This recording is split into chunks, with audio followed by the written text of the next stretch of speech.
Essa imagem aí que está o governador Wilson Lima, autoridades, eu também estou com uma autoridade aqui ao meu lado, mas autoridades do campo científico, da análise científica, análise política, Davidson Cavalcante. Tudo bem, professor? Boa tarde. Boa tarde, meu querido tiozão. Meus parabéns para você. Poxa. Para mim, você não é um colega, você é um amigo, Pô, você é um parabéns. cara que está aí, a gente troca figurinhas também. Parabéns pelo seu crescimento, é um cara gente boa. É corintiano, não tem defeitos como qualquer pessoa, mas é gente boa, muitos anos de vida para você. E com certeza muitas coisas boas virão aí pela frente. Que maravilha, vamos ver sim, se Deus quiser. Ó, a gente Estava falando da Leão agora há pouco, A né? gente mostrou a imagem da Helena ao vivo, tá o governador já finalizando ali a fala dele. Queria que você falasse para a gente que, além dessa abertura dos trabalhos ali aqui na Leão, também mostra nos bastidores uma movimentação política para 2026, pode ser? Ah, sim, sim. E você vê que não tem ninguém praticamente ali do grupo político hoje de Davi Almeida, Omar Aziz e Eduardo Braga, né? Você vê que é um grupo, enquanto, por exemplo, a gente vai ter a abertura dos trabalhos da Câmara Municipal na semana que vem, você vai ver uma outra movimentação. Essa daqui já deduz um lado, o Wilson Lima está na Assembleia Legislativa, vai conversar com ex-prefeitos, com prefeitos que estão ali aliados ao projeto político dele e de Roberto Cidade. Eu tenho um bastidor do Roberto, mas eu vou guardar porque esse bastidor ele é importante, porque mostra também o quanto o presidente da Assembleia pode estar se movimentando não apenas para o Legislativo, tá? Existem informações aí que colocam até o Roberto dentro desse grupo político como uma indicação para o Executivo. Será que é para vice de alguém, de repente, né? Lembrando que o Wilson Lima não falou ainda em sucessor do seu atual governo. O que se sabe nos bastidores é a movimentação dele para uma possível candidatura ao Senado, mas há também a possibilidade do governador não sair candidato, assumir aí o manto até o final do governo e, de repente, indicar alguém. Então, Roberto Cidade aí vira uma peça dentro desse tabuleiro, mesmo com desempenho não muito bom nas eleições aqui na capital, mas a gente sabe que o interior tem um outro cenário eleitoral, então esses deputados e Roberto agora com o terceiro mandato de presidente da Assembleia, querendo ou não, a Assembleia Legislativa tem um poder de capital político, financeiro, de engenharia, que pode orquestrar aí esse outro lado da moeda. Professor, estou conversando aqui com a Maria, que está me explicando que, inclusive, a deputada estadual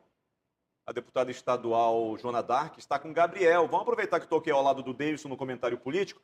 E o Gabriel vai conversar. Ela está falando lá, né, Mel? Está falando. Vamos colocar no ar ele vai criar a Secretaria de Proteção dos Animais. Eu posso dizer que eu estou há 20 anos no ativismo direto da causa animal e desde antes de entrar na política era algo que era um sonho dos protetores para a gente poder fazer políticas públicas, para a gente poder mostrar também para a sociedade que hoje os animais fazem parte dela e que é uma questão não apenas de bem-estar, mas também de saúde pública. Então, eu fico muito feliz. Eu fiz esse pedido diretamente para o governador durante todos esses anos que eu estou aqui na Assembleia Legislativa. E ele sempre disse, Joana, vamos esperar o momento certo para a gente poder implementar. Então, eu estou extremamente feliz, estou construindo isso junto com o governo, que tem me ouvido nas solicitações. A gente precisa ampliar o serviço de castração, a gente precisa colocar o hospital público para funcionar, já é uma determinação do governador colocar o hospital esse ano para funcionar o mais rápido possível e a gente poder colocar um serviço de qualidade. Com relação ao meu nome, eu estou conversando com o governador, existe sim a possibilidade de eu estar como secretária, como também existe a possibilidade de eu não estar. Eu vou ter que conversar com ele, avaliar como que vai ser feito isso. Muito bem, volta aqui para o estúdio, o Davidson já aproveita, porque a gente estava falando sobre peças importantes, principalmente de apoio ao governador Wilson Lima, né? Possivelmente já pensando em 2026, aqui a deputada estadual Joana Dark. Semana passada a gente falou. Você falou dela, inclusive, sobre ela ser a titular de uma pasta do governo voltada aí à causa animal. Eu queria dizer que deu uma repercussão danada esse comentário, muita gente divulgou, eu recebi muitas mensagens, mas assim, gente, apurações são feitas com muito critério. Então, a Joana Dark, ela é a cara hoje, se a gente pensar dentro dessa estrutura governamental, ela é a cara dessa pasta porque, querendo ou não, ela milita nessa bandeira há muito tempo. Claro, hoje temos o Kennedy, que é vereador da Câmara Municipal, que também se elegeu e reelegeu com essa pauta. Tem o esposo da deputada, que também vai assumir agora como vereador, que também faz parte desse movimento. Então, é uma bandeira politicamente muito rentável. Eu sei nos bastidores que o nome da Joana é praticamente o nome batido o martelo para assumir a pasta. Se mudar, vai ser uma coisa muito súbita, a não ser que a deputada não queira assumir. Lembrando que na Assembleia agora, nessa nova mesa diretora que foi aí reconduzida a Roberto Cidade, ela faz parte, ela tem ali um cargo de vice-presidência, então ela tem uma função dentro dessa nova direção da Assembleia, assim como a professora Jaqueline, que numa eventual saída de Joana Dark, a Jaqueline, que também hoje faz parte da mesa diretora da Câmara Municipal de Manaus, assumiria como suplente, abrindo uma brecha para que Caio André volte à Câmara Municipal. Por falar em Caio André, estava lá, né?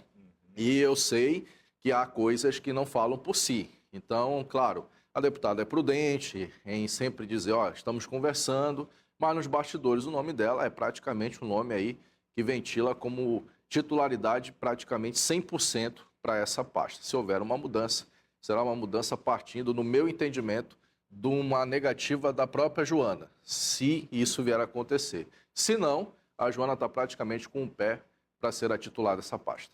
Sabe o que é interessante acompanhar os bastidores da política, quando a gente fala dessas movimentações, dessas peças do tabuleiro que são movimentadas.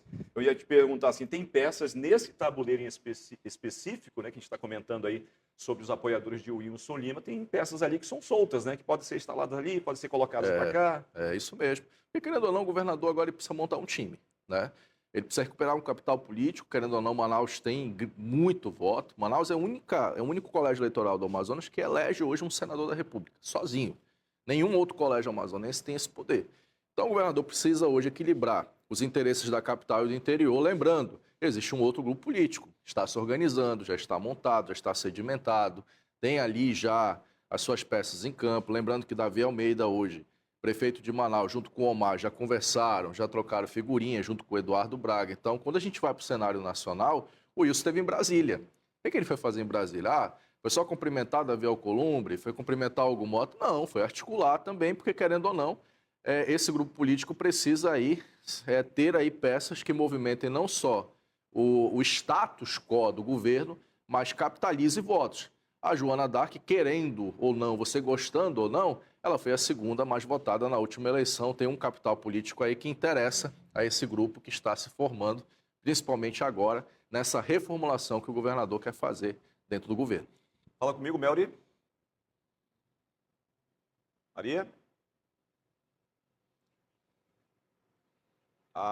Foi o comentário que você fez. Você fez a introdução com o Daniel Columbre agora. Gostaria que você continuasse com relação a esse apoio, enfim, né, o que envolve aí o Daniel Columbre. Eu penso o seguinte, Walter, essa eleição já estava decidida há muito tempo a nível nacional, né? Quando o Davi Alcolumbre começou a se movimentar, ele já foi presidente do Senado, volta a ser presidente novamente e com uma votação recorde. Ele é a terceira maior votação do Senado de um presidente da casa. Davi Alcolumbre teve 73 votos, só perdeu aí no cenário até hoje desse ranking para José Sarney em 2003 e Mauro Benevides em 91, ambos tiveram 76 votos. É um senador pragmático, não levanta bandeira ideológica nem para a esquerda nem para a direita. Estava com o comando da CCJ até tão pouco tempo, que é uma comissão importante, Comissão de Constituição e Justiça, que é por onde passam os projetos de lei. E agora ele volta aí com o apoio em peso praticamente dos senadores, principalmente a base que hoje comanda o Senado, que é o Centrão, o PSD de Omar Aziz, por exemplo, e o MDB tiveram ali participação praticamente trivial para que Alcolumbre pudesse ser reconduzido sem nenhum tipo de obstáculo. Teve candidaturas ali, mas candidaturas para marcar posição, para negociar cargos, principalmente do astronauta Marcos Pontes, que deixou o Bolsonaro irritado, né, porque a ideia era apoiar tanto Alcolumbre no Senado quanto Hugo Mota na Câmara dos Deputados. Ambos estão aí agora com a tarefa de conduzir esses trabalhos com os interesses tanto dos congressistas, dos deputados e senadores, quanto também os interesses do presidente Lula. Teve uma coisa que chamou a atenção no cenário nacional, porque assim que Alcolumbre foi anunciado como presidente, que a eleição terminou, lembrando que a eleição lá no Senado é por cédula, né, diferente da Câmara dos Deputados, que é por urna eletrônica. Ele recebeu o telefonema de Lula e de Bolsonaro, né? Ou seja, recebeu dois importantes pesos políticos do cenário nacional nesse momento de construção de chapas. Então, o Alcolumbre, ele é um político, assim como Hugo Mota, que representa hoje essa faceta histórica do país. Eu até escrevi um Twitter, depois você pode ler nas minhas redes sociais, onde eu falo que nessa figura hoje do cenário brasileiro, o Centrão continua dando as cartas e parece que vai continuar. Porque pelo andar da carruagem, se o PL e o PT, que são partidos de direita e esquerda hoje, que vivem aí uma polarização fechada, e isso é muito visível nas redes sociais, lá dentro se uniram e entenderam que esses dois nomes representam hoje essa faceta de uma construção de poder que interessa aos dois lados. Para o Amazonas, é bom, eu considero dois bons nomes. Sabe por quê? Ouvindo fontes, inclusive, que lidam com o poder político de Brasília, a Zona Franca de Manaus tem sempre sofrido ataques constantes. Para a gente é interessante, porque, querendo ou não, eu não penso na Zona Franca só no sentido político, para você que me acompanha aqui. Eu penso principalmente na manutenção de empregos e na rentabilidade econômica que esse modelo dá. Querendo ou não, isso é importante para a gente.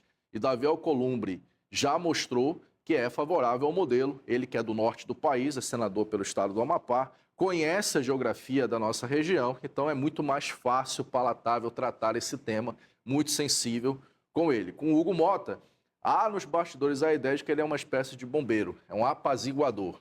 Diferente de Arthur Lira, que de vez em quando tinha ali uns destemperos com alguns colegas, ele parece ser um cara de maior coordenação, de gestão de crise, principalmente quando o assunto envolve Zona Franca, que a gente sabe que estremece aí o Congresso, porque há, sim, interesses de outros estados em querer que esse modelo seja, no caso, seja diminuído ou até mesmo extirpado, seja acabado, se torne um modelo ineficiente aqui no norte do país. Lembrando que ele emprega muita gente, então politicamente é uma construção que será feita agora com duas figuras do Centrão que têm perfis aí mais moderadores e de maior conciliação. E para nós aqui amazonenses é importante a gente ter essa entrada, principalmente nesse momento, não só do cenário eleitoral, mas que envolve também os interesses econômicos aqui da nossa região. Só para rapidinho, só para fechar, acho que você já está fechando o comentário, mas com relação aos nossos senadores, aos nossos deputados federais, como é que é a relação com eles? Não, é muito boa, é muito boa. Eu sei nos bastidores que a relação, principalmente com o Alcolumbre, ela é muito boa. E eu quero dizer uma coisa aqui, que eu ouvi, inclusive, dos parlamentares da bancada amazonense, ouvi também dos senadores. Só para você ter uma ideia, tiozão, praticamente Omar Aziz, Eduardo Braga e Plínio Valério detêm ali em torno de praticamente um terço, quase metade ali, ou mais dessa metade, da influência política do Senado. O Omar é líder do PSD na casa, que é a maior bancada partidária. O Eduardo Braga, idem, é líder do MDB e foi relator da reforma tributária, já sancionada pelo presidente Lula.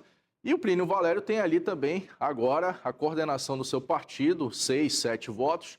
Isso também é muito importante em qualquer votação. Então, a bancada amazonense tem, sim, expressão dentro dessa nova composição política. E eu penso que isso é relevante quando o assunto for atacar, principalmente aquilo que é mais sensível à nossa região. Sexta-feira, inclusive, vai ter um almoço lá no SESI, junto com o senador Omar e Eduardo Braga, e não é outra coisa, né, amigo? Já é um aceno político, mas também são os interesses econômicos já mirando esses dois nomes que agora comandam o Congresso Nacional lá na capital federal. Perfeito. Já deu a dica que tem pauta para outros dias aí, né? Para a próxima semana, pelo menos. Professor, está na hora mais tarde com o Brunoso, às 5h30, né? E tem também redes sociais.